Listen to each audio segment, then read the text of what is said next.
Erie County, you are a pivot county.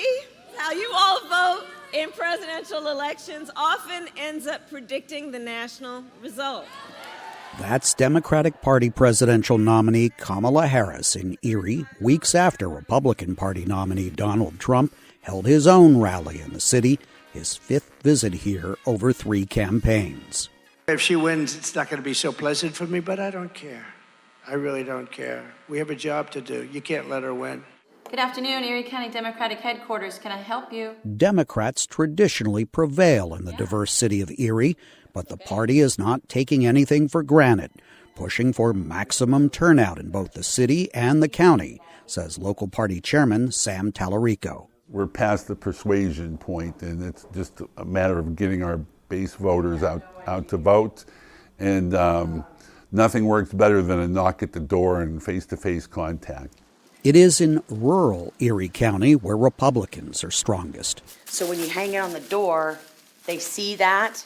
Linda Pizzino manages the Trump campaign office in the town of Corey.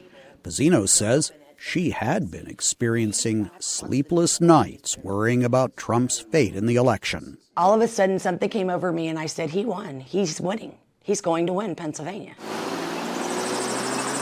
Erie experienced a long period of being on the losing side, regardless of the party in power. Jobs and people left as factories closed and Pennsylvania became part of America's Rust Belt. A recent renaissance is attracting recreational tourism, with activities from boating to wine tasting. Overseeing a second generation of family vineyards is Mario Mazza. He says presidential candidates' pithy sound bites and inflammatory language do not help his industry, which relies on immigrant labor. Without labor, the agricultural machine in this country will grind to a halt. And I think anybody in ag knows that. Anybody in the food supply chain knows and realizes that.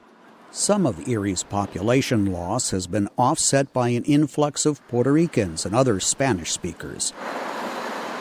You'll find some of them stopping for lunch at La Cocina Coqui, where owner Leda Rodriguez says her customers hunger for a president who will devour inflation.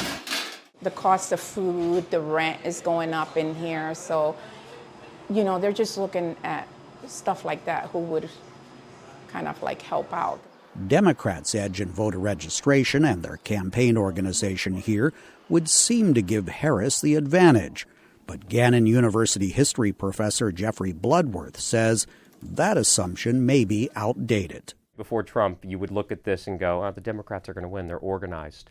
They have a dozen paid staffers in a county of 200,000. That just has to be meaningful, unless it's not, because Donald Trump has kind of changed the rules of American politics.